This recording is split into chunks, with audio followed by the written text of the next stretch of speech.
And so we will wait as the participants kind of slowly start to trickle in. How is everyone doing today? Good, Very thank you. good. Great. Good, good. Thank you again for taking the time out of your, I'm sure, very, very busy schedules to take part in this. We are rocking and rolling on the on the participants, on the candidates. That's the recruiter in me coming out there. On the participants coming in. So we'll wait a minute or two for them all to trickle in and get coming. Hello, everyone that has joined thus far. Thank you for spending your Thursday lunch with us while you eat whatever you're eating at lunch and have a nice break.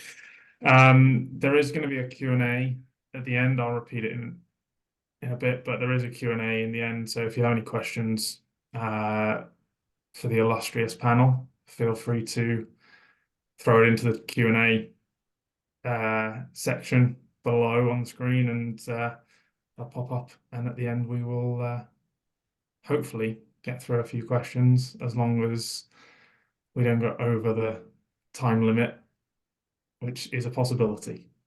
But we'll try and stay on time as much as possible. I'm going to get kind of rocking and rolling and introduce myself, because I'm the least important person on this call. I'm just the facilitator. So I'm Jack Hart. If you haven't spoken to me or any of my team, I lead the in-house tax recruitment team at Brewer Morris. Been doing this for 8 years now. I have a team of 15 that solely work on in-house tax positions. We have a great panel here today that's going to be going through some kind of set questions that we've all discussed previously, that hopefully you all find interesting. I'm going to introduce them, Josephine first.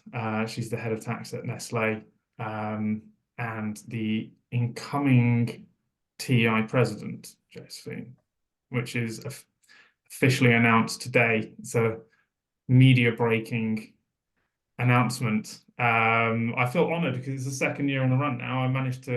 Last year I managed to announce Sandia becoming president, and this year yourself. I'm going to have to keep that ball rolling, and you're going to have to tell me who your successor is next year and get them on this panel, just to keep it going. Patrick is the global VP of tax at West Pharma in DC. And then Joe is the global head of tax at a small energy business called NextEra Energy down in Juno Beach in Florida. So thank you all. And I am suggesting Joe with the small energy business, a giant company.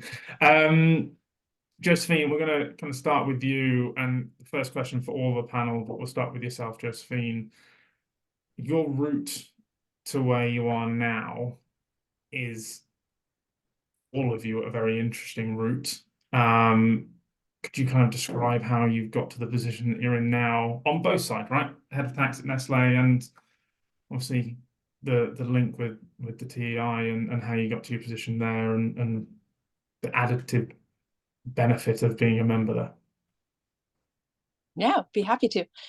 So in terms of my role right now, so I'm head of global tax for Nestle Health Science. It's a division of Nestle.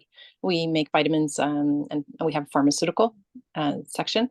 So in terms of, and then for Tax Executive Institute, I'm the incoming international president, but I actually have a role right now. I'm the senior vice president. And that's sort of a bit of a ladder. So let me just start in terms of my role. I think first I have to start with my education, because that's how I got my first job. So let's start there. So I have a bachelor's degree in accounting from business school from Concordia University in Montreal. And I have a CPA in the US from Massachusetts, and also a CPA in Quebec. I also have CPA Canada has like a 3-year program, which is essentially like a master's in tax. in Canadian tax. So I have that. And finally, I have an MBA with a concentration in tax from the University of North Florida. So I'm a bit of a hybrid. I've lived in the US, lived in Canada, kind of on both sides of the border. So my first jobs I had gotten, I would say I have like three main roles or main in my career. So first 12 years of my career, I was in the Big Four. Then I was with a shipping company, Canada's largest dry bulk shipping. I was head of global tax. And then I've been here for about 8 years. I started off first with Atrium and then got bought by Nestle. And Nestle said that when they acquire companies, they also acquire talent. And that's how I got my promotion to my current role of global head of tax. And so that's a little bit of a sort of my route.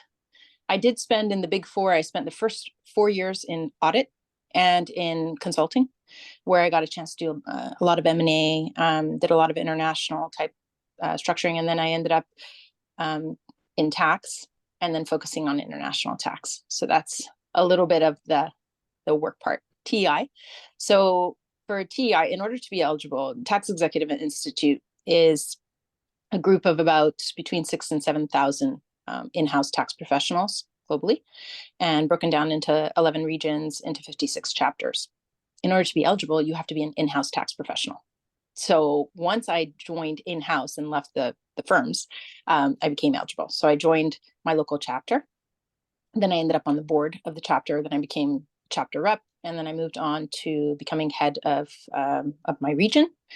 And then finally decided to campaign and go into Q. And the ordering was, treasurer, secretary, and senior VP right now. And as you mentioned, I'll become international president in July. That's it. Congratulations. Yeah, very kind of, I don't want to say cookie cutter route in, kind of Big Four, although obviously started in audit and then moving up through, which is great. Patrick, you have a very different route to where you've got to now, which I find fascinating. And hopefully if you could share that'd be great. Yeah, no, thank you. Thank you so much. Thank you to Brewmorth for having me back. So my career is a little bit different. So I studied business at UC Berkeley, and I'd always wanted to go into law, but I knew that there was value in having an accounting or CPA type background as well. So I started off at a small regional accounting firm. I graduated it was a serious recession. So I didn't even have the opportunity to go to Big Four.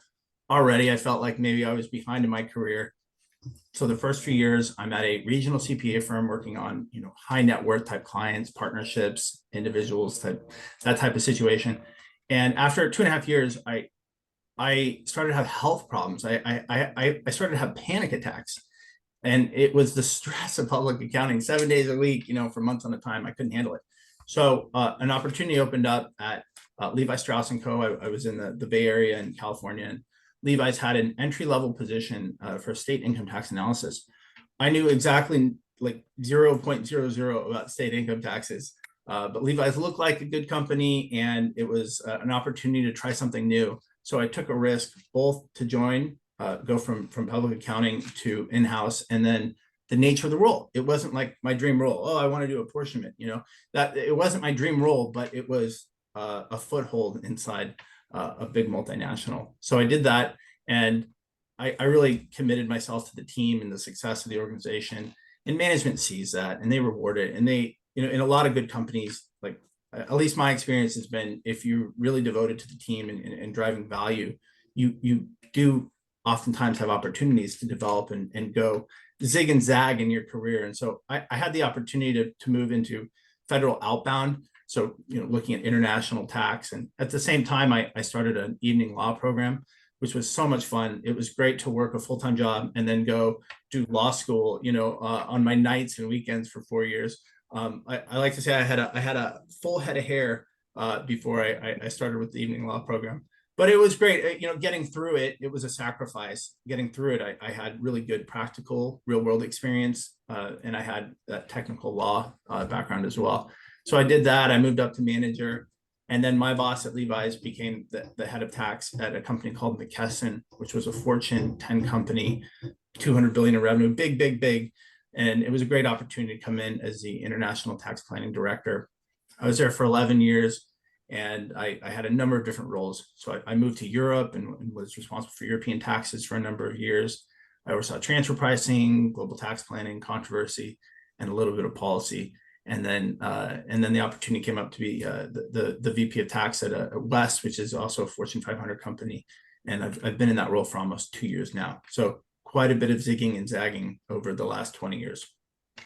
Yes, and as I said, very different to Josephine and her, I guess, cookie cutter route up through the Big Four. I think it's, we've discussed this at length before, Patrick. I think it's really interesting when you go in and you're doing the high net worth stuff and, is this what I want to do, and trying to figure that out and realizing it wasn't what you wanted to do, and then taking that step back and going, I'm going to almost start again from scratch and work my way up. That took a lot to do that, I'm sure, at the time. We'll talk about this as we get through some of the other questions. It's that there's so many different ways to be successful in this field. Yeah. And I know that I felt personally from an early point in my career, like, oh man, I never got the chance to go to Big Four, big law. It was almost like a chip on my shoulder. And I used it to good effect, which is like, I'm going to outwork the person sitting next to me. I'm going to, it motivated me in a positive way. And it was just, I can drive just as much value. But that being said, there are still great advantages to going that route. But, for those of you who are on the call today, we'll get into it more, but it's okay. There's still pathways to success if you don't have that cookie cutter route. For sure. And then Joe, last but definitely not least, you again have a different route to kind of where you've got to now. If you could explain, that'd be great. Yeah, absolutely. And I always want to start off with a little bit of personal stuff, because I think it informs kind of how things happen and the people that are there to support you. So like, I'm a Christian, I'm married, I have 3 kids, and that crew has supported me the whole way. And without them being there and saying yes to the things I'm going to tell you about, it would not have turned out the same way. So I want to make sure that there's credit where credit is due.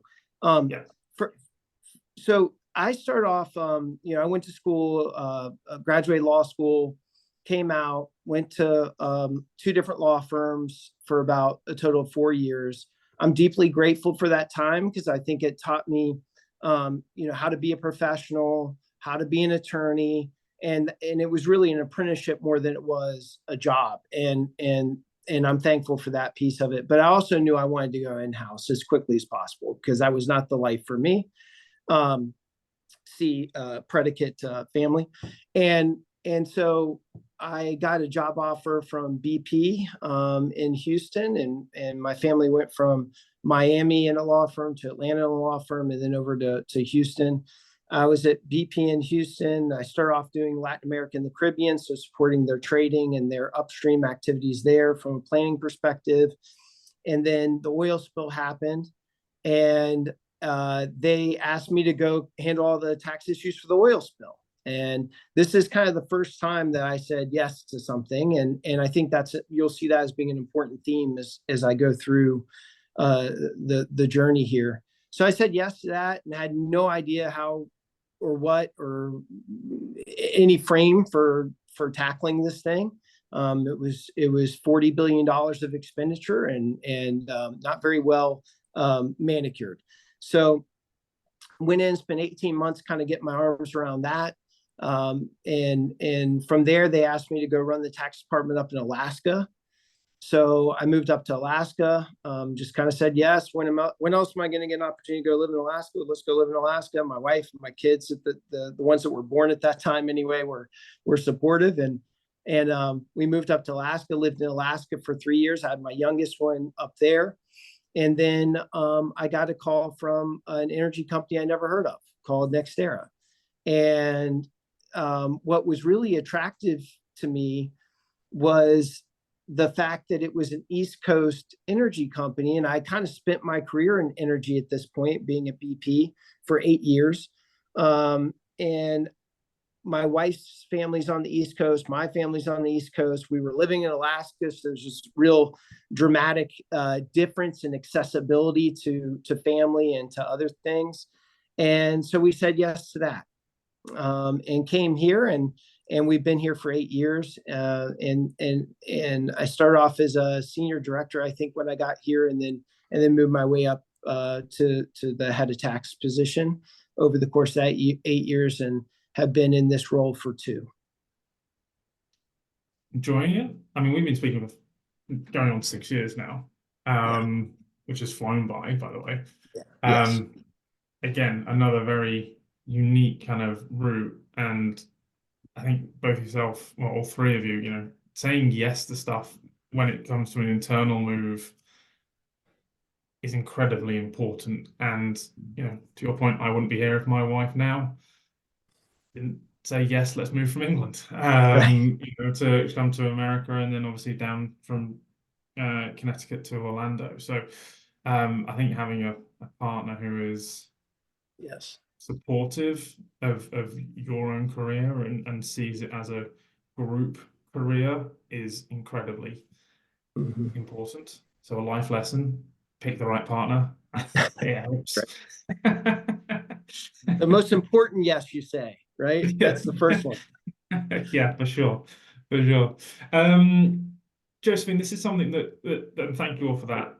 Josephine, this is something that's quite close to your heart, and we've discussed this, and I've been on your webinars and things, is kind of the enrollment and the drop off that accounting and finance degrees are seeing.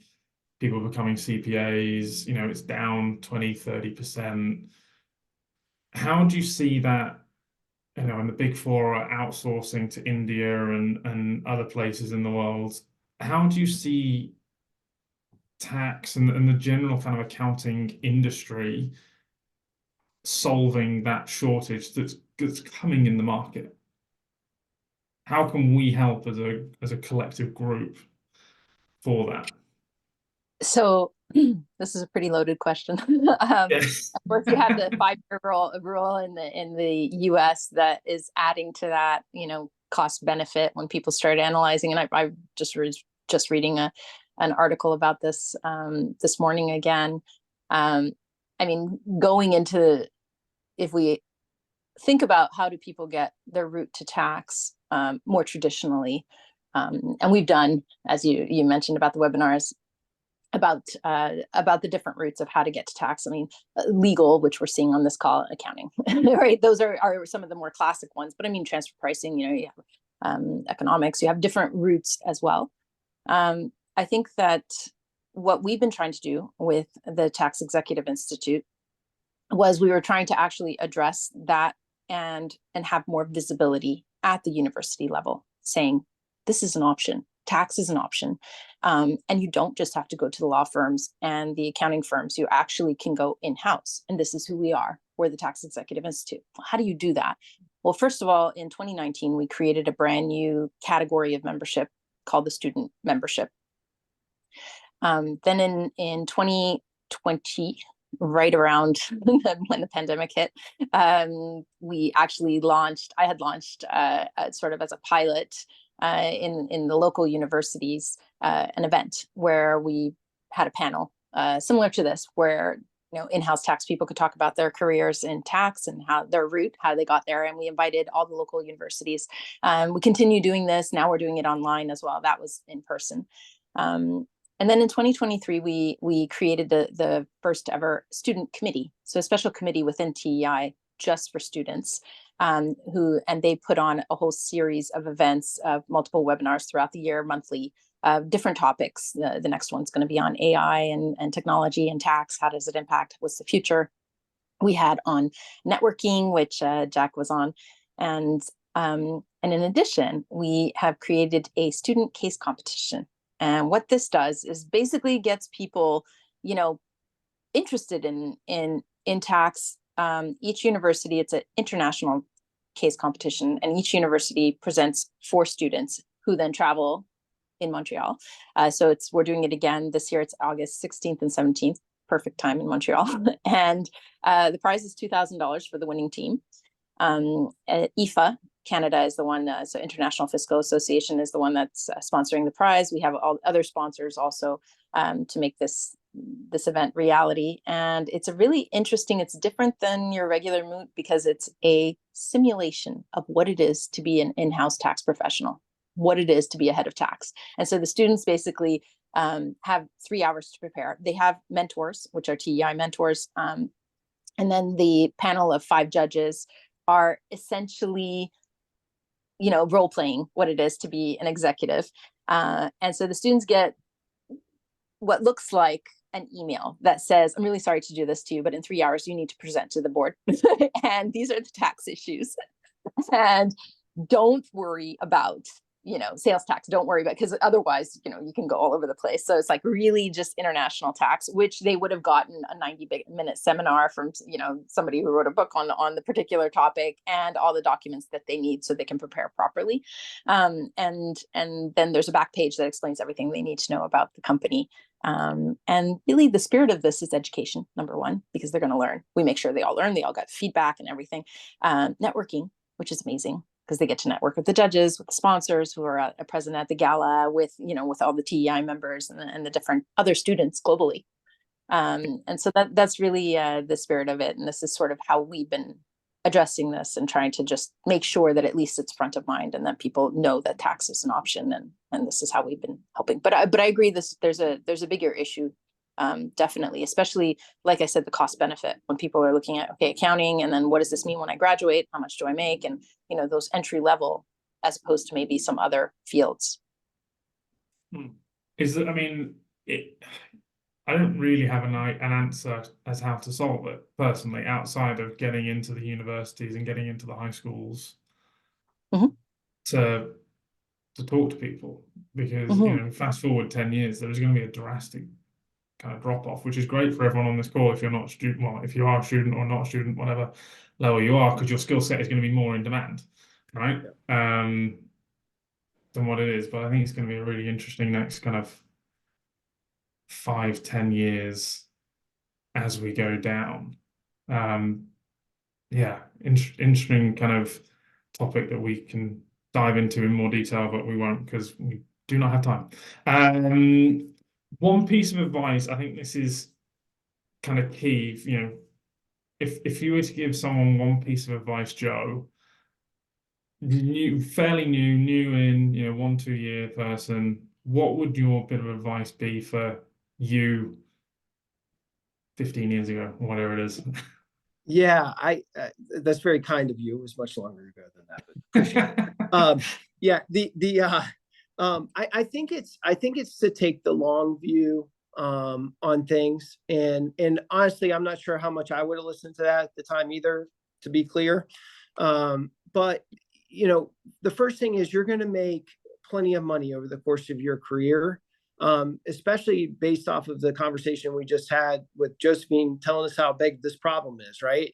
It's a massive problem. There's a trough in the market when it comes to people that are freshly out of school. And I think it even goes up to probably 6th or 7th year at this point. So, you know, you are going to be in high demand. And the trick is to get to the top of the pyramid. And I think that starts with focusing on being a professional and learning how to pay attention to detail as a younger, new entrant into the market. And so, you know, take the job that's going to give you the best training ground, and trust that the money will come over time, and don't chase dollars. Would you have listened to that 15 years ago? No, I quite literally looked at the job offers I had and took the one that paid the most money, because I had like $150,000 of student loans. So I was like, I got to get out of this hole. That's all very nice, but I'm in debt.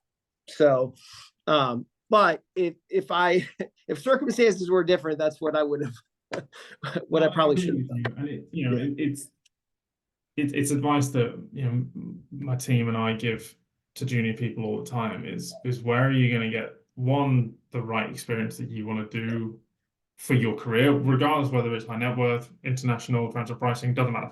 Where are you going to get the right experience? And then 2, who your mentor is going to be. as well? Like who That's in the business and in the group are you going to be working with that can, go to bat for you, give you more exposure if you want to broaden out? Are they going to allow you to do that? Do you have, it's a load of different things outside of the cash that impacts the cash further on down the line. The mentor thing's really good, if I can underscore that for a second. And one thing that I've seen over the course of my career, and hopefully this is helpful to others, is that I think that folks can fall into a trap of thinking they need to find one mentor that can do all of it.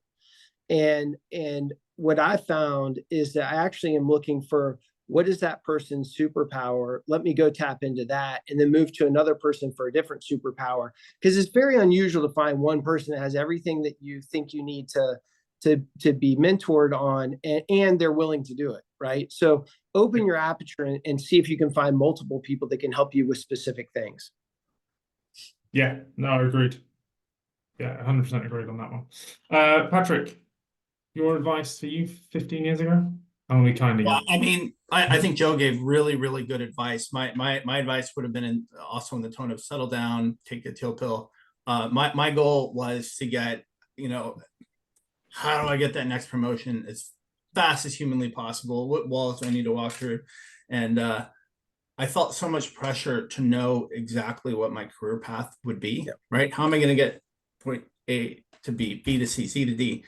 And so my it's difficult to say one, but if I had to say one, it would be understand that there are many different ways to succeed in the tax career. The success is, there's many ways to be successful in a tax career, and don't feel that pressure right when you're new to feel like you have to have it all figured out, or to make that determination of, this really isn't for me. Like I resigned, right? So my first formative experience, few years, public accounting, the regional firm, panic attacks, and I resigned. I'm out. And the senior partner at the firm traveled to the office and, to talk to me about why did I resign? And I said, I'm just not good at this. I'm not good. I look at the person over here, I look at the person over there. They're quicker. At the analyst level, it was about production efficiency. And that's not my thing. I look at something and I go, that's interesting. Let me think about that. Like, I'm not a Sally type of person. I like, why are we doing it this way? Well, that wasn't super valuable at this, junior analyst level. And I just said, I'm not good at this. And the partner said, hey, first off, you're always going to have someone who's better than you, who's smarter than you, whatever. That doesn't mean you can't be successful and find your own path to success. And the skills that you might have, like your superpower skills, maybe they're not super duper valuable your first 2 or 3 years, but your interpersonal skills, boy, that's super important at more senior levels, right? So I think you don't know that. You're starting off, maybe there's people on this webcast who are so new and they're trying to figure out, what is this tax career all about? And I'd say, don't feel that pressure to have it all figured out right away. Give yourself some time and understand that your skills develop, and how valuable your superpowers are. That changes as you move through your career. Yeah, and it's, knock on wood, it's a long career as well, right? Yes. A lot of people nowadays are trying to be where you three are sat by the time they're like 28. And they just want to run. Well, and that's run what and I run. would have said. I would have. Yeah. It was ridiculous. Yeah, it's you need time to grow and figure out what your place is, what you enjoy personally, right? What speaks to you, right? Where are you authentic? Don't do things to get the next promotion, get the promotion, right? I think it's a little bit about embracing the journey of a tax career. Yeah, and also there's nothing wrong with being just a really, really, really, really good tax manager. Exactly. Or a senior Yes. manager, or a director, Yes. or whatever level Right. you get to. Right. If you get to a level and you're comfortable there, and you go, I'm going to be a tax manager sat on $140,000 a year plus bonus, whatever it is, that you're paid well for that. Like if you're happy with that and that fits your lifestyle and that fits your family and everything else, great, you've succeeded. No matter whether it's 5 years in or 10 years in, like. Not everyone has to be, and I speak to multiple people a week and they're like, oh, I want to be the number one. And then the more digging you do, they don't want to be the number one. They want to feel like they're important a lot of the time. I could just add one point to that because it's such an important that is such success doesn't mean it's not like you have to Right. be the head of tax, right? And I was guilty of I got to get the next promotion. My success is correlative to how much money I'm making, what my title is. And when I moved to Europe and I lived in England for a few years, I worked with people who were so talented and they were so smart and so good at what they did. But they're like, I choose not to move up because I'm happy where I'm at. And that was okay. And it was like, wow. And it changed my whole way of thinking around that. So Yeah, I think you're unique and you've had that European experience, and obviously coming from the UK myself, it's a completely different culture over here in the US where it's like work, work, work, work, work. Let's take like 2 days vacation. We had someone in the team last year who took their first full week off in 10 years. Like, that's insane. sounds familiar. Whereas, in England, it's like, I'm going to use up all of my holiday and more. Yes. Because I value that. So it's a very different, you've had a unique kind of view on that, where it's just a completely different culture in Europe to the US. I have to force some of my team to take time off because they're just like, no, we work. This is what we do. We work. And it's like, no, it's okay to not work sometimes. It's okay to take breaks. It's okay. We talked about last year, mental health and everything. That was Absolutely. Yeah. a lot about that for about half an hour last year. So, yeah, thank you. And then Josephine, on specializing in an area, right? You're audit international. What are your thoughts on specializing in a specific area of tax, but also of industry?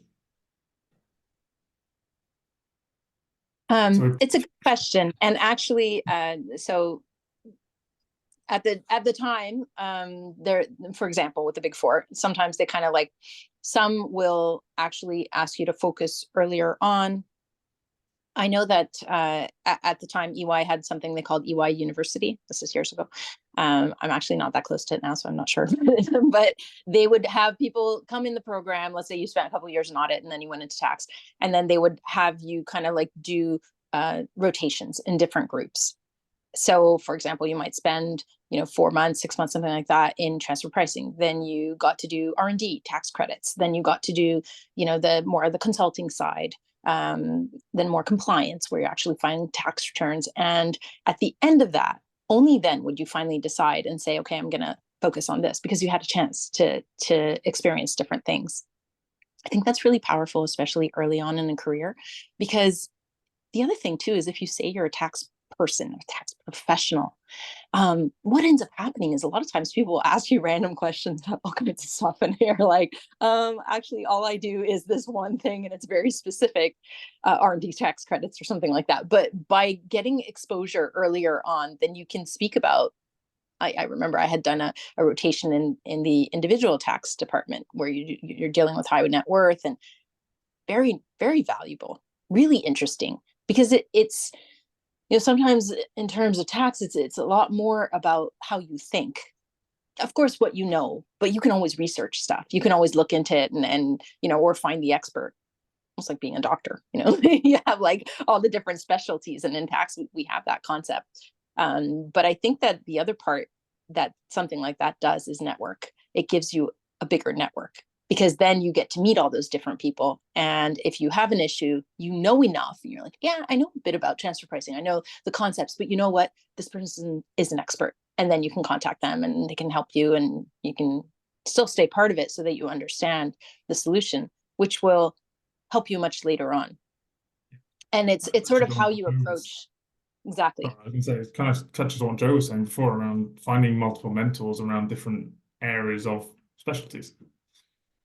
I love that concept, actually. I completely agree with you, Joe. And I had figured out early on, I had an uncle who had told me, you need your own personal board of directors. I'm like, what does that mean? He's like, imagine you're an entity, Josie. You need to have your own board, and you need a balance. So make sure that, and it grows and it changes throughout your life. Of course, you're always the the chair of your board because it's your life. But get a friend that's a lawyer, let them know, give them that title, say, hey, you're my mentor. And then if you need me, surprisingly, tax people are pretty popular when it comes to personal board. People always like to bounce things off, oh, I got this advice, what do you think? So so it usually works out really well. But it's the idea is that whenever you come across something, because you're going to have different situations, and then before you make big career or big life changes or big moves or things like that, then you have that board that's already set up, they already know, and you call them up and say, hey, you know what, can I talk to you about this? I have this going on. Absolutely. And you kind of make your friends during times of peace, and then you end up in times of war, you have them. So Yeah, agreed. Joe, you've been in the same sort of industry sector for 16 years now. Yeah, I think, if you take it back out to the industry piece, I think it's helpful because you're able to analogize across different things. But I would almost say that the specialization is really good to be able to demonstrate that you can learn. And to Josephine's point, it's like, well, as long as you can learn, then you can adapt to a new situation and you can go in there and learn too. So I think it's important to be able to demonstrate that you can learn, you can climb a learning curve, and how quickly you can do that. Specialization for specialization's sake, I'm not sure how much that should be focused on, and sort of forcing yourself or pigeonholing yourself into a particular industry. Maybe some limited value, but it's really, to me, about, hey, can you climb a learning curve? And the faster you can do that, that means that when you transition or change into new things, you can climb it quick and be productive faster. So that's really where I think the value lies. Okay, thank you. Patrick? I agree with what Josie and Joe mentioned. I think, look, if you can learn one thing, you can learn other things. And what's the one constant in the world of tax? It's change. So I think, look, if you're the 951A guy and guy or gal, and 951A is crossed out of the law, right? On one element, okay, you put a lot of eggs in one basket, but if you can master that, you can master the next thing. I think a different angle is, what do you want out of your life? What do you want out of your career? Do you want to be the sales and use tax guru of the world, right? Do you want to be a VAT indirect tax expert? That's great if you do, and you'll have a great career. You're not going to be the head of tax if you're just the sales and use person, or the the world's best tax technology person. It doesn't mean it's good or bad. So I think it's about, as you grow in your career, yes, gain expertise, but be mindful of how that expertise lines up against what your ultimate goals are. If you want to move up and up and up in an organization, you have to make sure that you're gaining expertise in relevant areas, right? So, probably good to know something about tax provision, probably good to know something about transfer pricing and tax controversy, probably good to know something about tax planning, right? Those are going to be, from my perspective, some of the key strategic areas of managing multinational tax affairs. If you've got major deficiencies in multiple of those key strategic areas, you're not going to be a great candidate to be head of tax. Not bad. It's just, what do you want out of your career and life from that perspective? Yeah, it goes back to what we were saying before. If you want to be the best VAT manager, you'd be a 0.05%. A lot of great US opportunities. tax VAT controversy. You'll do great. Yeah. And it's about figuring out what you want to do and what makes you happy. Because not everyone can be a head of tax. Right. There's only as you go up the funnel or down the funnel, there's less kind of spots. There's less global head of taxes than there are tax analysts. Not everyone can make it to the top. So figure out what you want to do and be happy doing it. I think that's, for me, is a very important thing. You've got to be happy, right? That's iterative. Sorry, I didn't talk over everyone. I was just going to say it's iterative, right? Where you're at year 5 can be completely different than where you're at year 15. And so it's about having that inner dialogue with yourself as you evolve as a person, as your life goals change. You have kids, you're weighing career versus family. And so I would just say, keep keep an eye on where you're developing expertise and how that stacks up against your ultimate goals. Yeah. Yeah. And while Well- we're on, oh, go on, Joe. Sorry. Well, I was just gonna say, look, all that's really well said, and it's a great point. I just wanted to underscore the happiness part, because you will hit a point where you're gonna stop. You'll either hit the top or you'll stop somewhere along the way. And if your happiness is pinned to the next best thing, you're gonna face disappointment. And it can be really hard disappointment, because it's going to stop at some point. So you need to find something else that you find peak joy from, other than simply the next dopamine hit from the promotion or the salary increase. All those things are fleeting, feels really great, and then like 24 hours later, you banked it, right? So I'm really glad you all spoke to that point. It's an important one. Yeah, mental health globally is a huge topic at the moment. I'm not going to jump into that now because we do not have enough time. But everyone needs to make sure that they're happy. First and foremost, 100% believe that. And if you're not in a place where you are happy, don't jump out the frying pan into the fire. Take your time and figure out what you want and where you want to be, and then make the right move so that you are happy. Because the worst thing you can do is jump out of the frying pan into the fire. Actually, I have a comment. Happy. Oh, go I have on. a Yes, quote. please. Since Patrick and Joe both, so there's a quote that I saw that I really like, and it says, "Happiness is like a butterfly. The more you chase it, the more it will elude you. But if you turn your attention to other things, it will come and sit softly on your shoulder." And I think that it's sorry to be poetic here, but it's like, I just wanted to share that with the group, because it goes to the point of just keep working. Because here you have, let's say, young people that are, up and coming, and these are big questions. Like, I have to make a decision what I want to do, like long term, and 10, 15 years seems so far away. And just keep doing good work. I think the most important thing that I can say about this topic, about happiness and in general, is just care about the work you're doing. And just in terms of like, try to do the best work you can. Of course, I'm going to say do the work at a level of excellence. I don't want to say perfection, because perfection will elude you, but excellence is doable and it's noticed. And that is something that you can control. Like, you can do that. You can make that as a goal. And then the other stuff, then suddenly the butterfly will come, the happiness will come, because you're going to be passionate about what you're doing. You're going to care. You're going to try your absolute best, your level of excellence. So that's my comment on the happiness. No, from your personal perspective, it was beautiful, but also too, like, the perfectionist is what I personally really struggle with. I want to be perfect at everything that I do, and it's something I'm myself trying to learn that it's impossible. You have to strive to be the best you can be. I fully believe in that, but to strive for perfection is an unattainable end, essentially, and it's not fun. It's like a little devil on my shoulder that sits there. And kind of if I can add one more comment just on that, please. And this is something my father had always told me, and something I've always told my kids is, the key thing, I think, is more about respect. Like, in terms of, like, somebody doesn't like you or they like you. I mean, the question should be, do they respect you? Why? Because you can't necessarily control, you can control respect, because then you can look at yourself and say, am I acting in a respectable way? And if I'm not, then change it.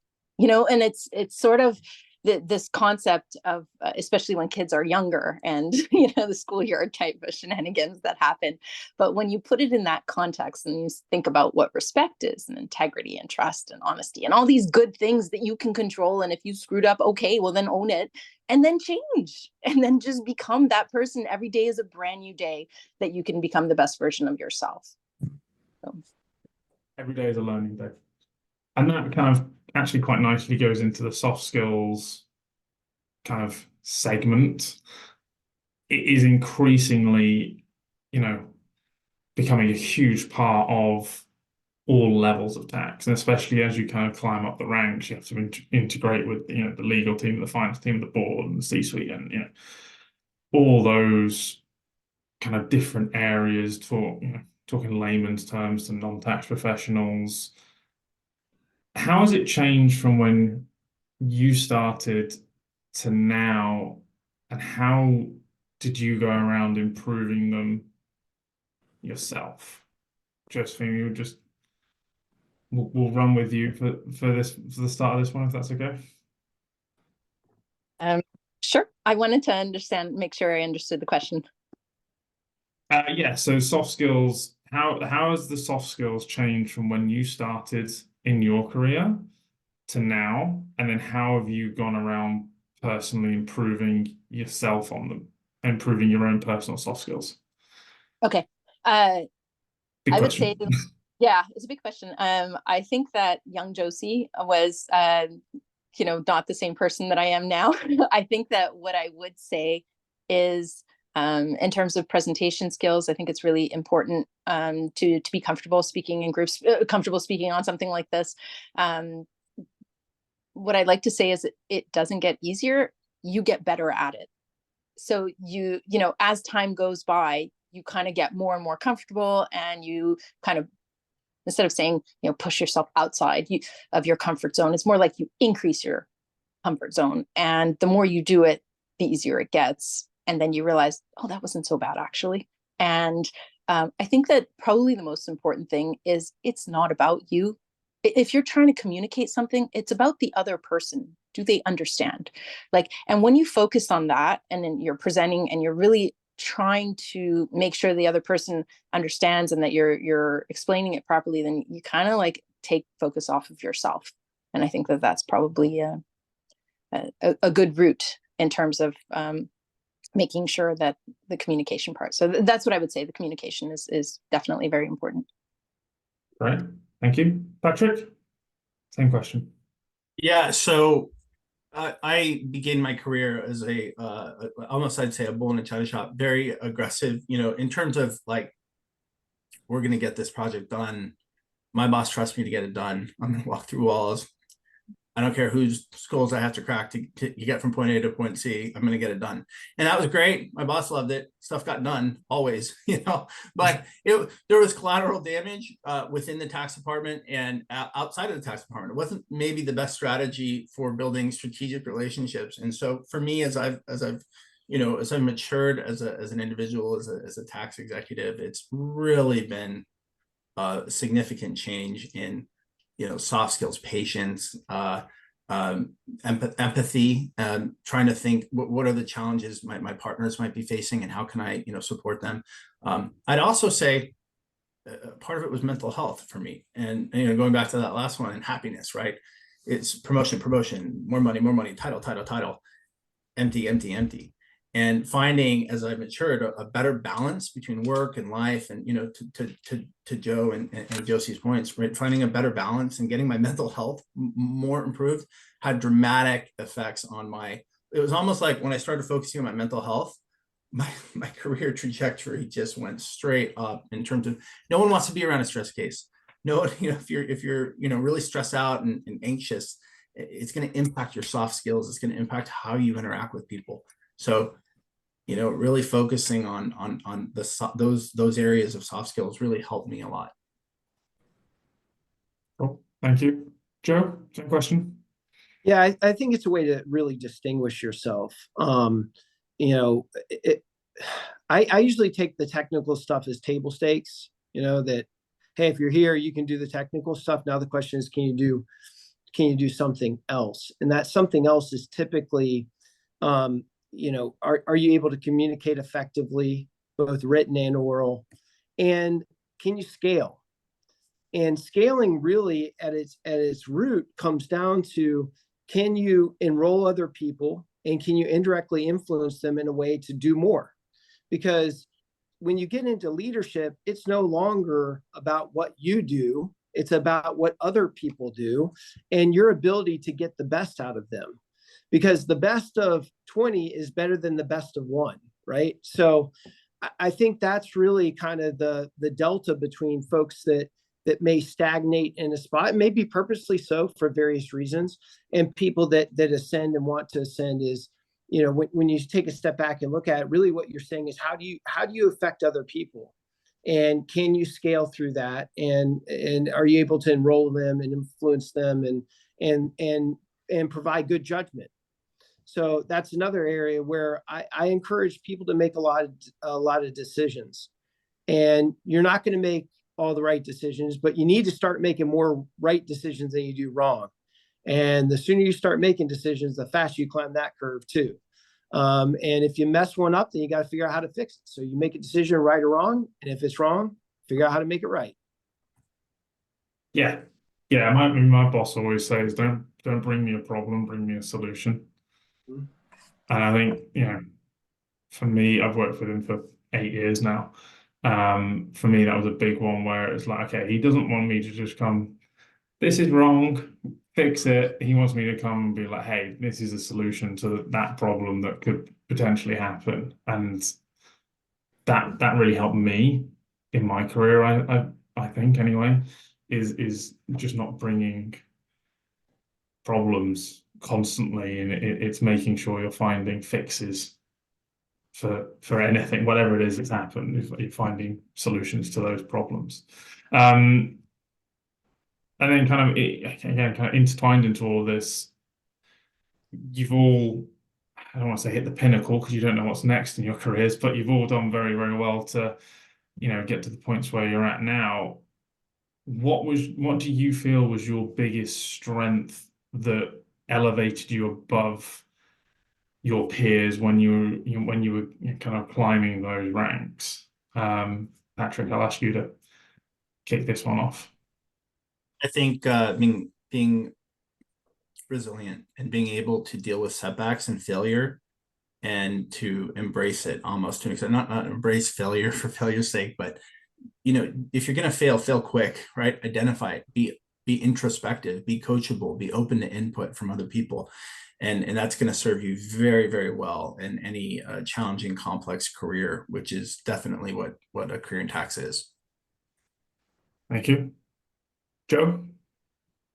Yeah, I think it goes back to what we were just talking about, the ability to scale. I think that, God didn't give me a lot of stuff, but one thing he gave me was the ability to do this and to have, I think what comes with that is wisdom and judgment and your ability to make quick, right decisions based off of the information in front of you is critically important to unlocking people so that they can go forward. And it's more important in a lot of ways to make a decision than it is to make the right one, because you need to get them going. And through that effort, you can figure out whether they were on the right track or they'll figure out if they're on the right track or not. So I think it's that ability to scale and just figure out how to get large groups of people going in the same direction without sort of limiting them because you're unable to make a decision and figure out which way to go. Do you find that it's best to, in terms of pulling multiple people with you, do you find it's best to empower them, or you personally convince them that this is the best way to go? How have you found that? Because there's two different approaches, right? There is, and I think it's kind of a tale of my journey and maturation. So I think early on, what I would try to do is enroll people.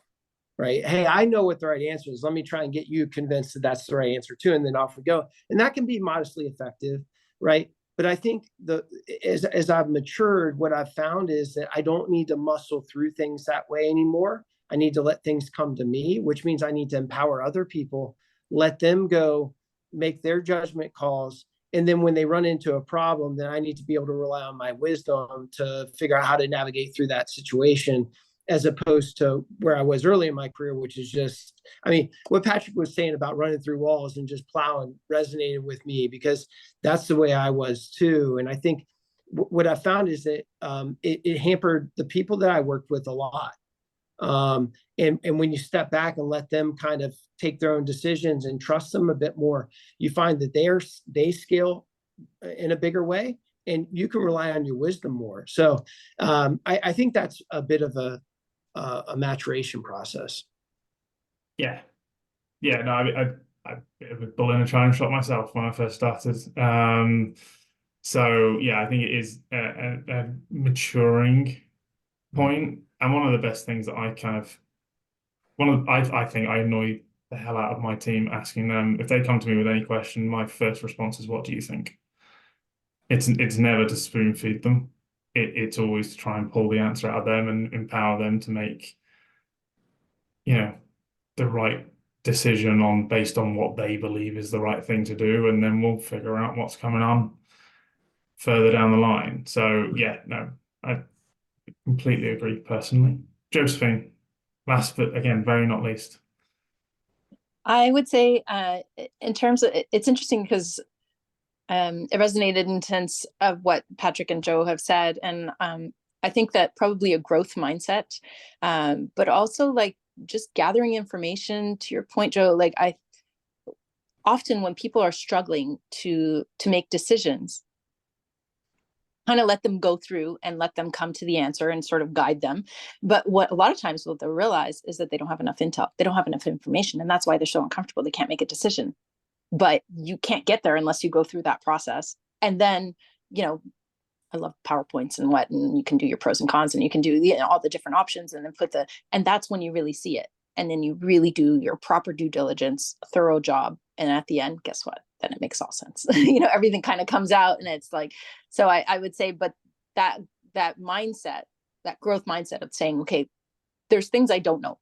And when I go down that path, and then you continuously keep learning, then you're all of a sudden like, oh, wow, there was this whole like thing that, especially in tax, constantly, I think Patrick, you were saying, it's constantly changing. So you always have to be reading. You always have to be kind of comfortable with change and be ahead of it as best as you can. Yeah, as best as you can. I think it's very difficult sometimes tax laws come out of left field.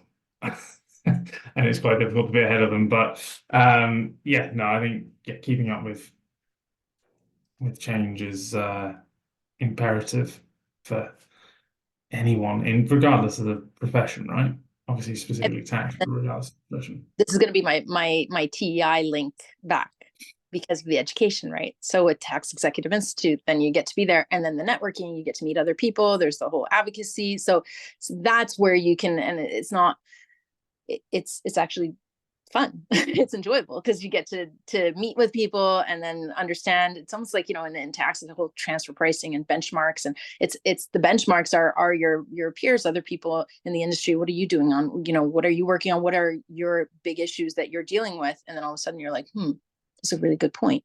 And how are you dealing with it? And what are the approaches? So I think that's how it kind of ties back with these industry groups, which I think are really important. Yeah, and I can attest to that. I've obviously been to multiple events now, and I've ended up randomly in the middle of some very deep tax technical conversations that, as a recruiter, have gone way over my head. But there's, I've been in a group of 5 or 6 people multiple times, and they're bouncing things off each other constantly. And there's what you said, 500 odd people coming to the mid-year later this month. It's later this month, right? I think that going and bouncing ideas off other people, and I have friends that are in recruitment in the UK and over here, and hey, what are you seeing? How are you dealing with this sort of problem in our world? And I think it's always very beneficial to be able to bounce stuff off peers. And I can attest to the TEI being a very good source point for that. And Patrick, I hope you enjoy. I'm sorry, I'm not going to be there, but Patrick, I hope you enjoy your first ever event when you go in a couple of weeks. I think I made a commitment to join TEI at the last webinar. So yeah, I'm not quite sure we're going to get Joe to verbally agree to the same commitment. You're breaking up. Fine. Well, I think we've hit the hour mark, so we've kind of gone through everything. So thank you for the 3 of you for joining. I've known the 3 of you for years now, and it's great for you all to meet each other for the second time. Patrick, enjoy spending time with Josephine and everyone at the TEI, and please pass Wayne and Sandy on my best, and everyone else that I kind of know down there. And yeah, I hope everyone watching enjoyed the conversation. We'll be sending out recordings and stuff later on, either this week or next week. If anyone has any questions, I'm sure everyone here will happily answer and network. And if anyone has any questions they want to ask me, you all know where I am. And yeah, thank you. Enjoy what is left of your lunch break. And we'll see you all soon. Thanks, guys. Thank you, everyone. Bye. Thank you. Bye.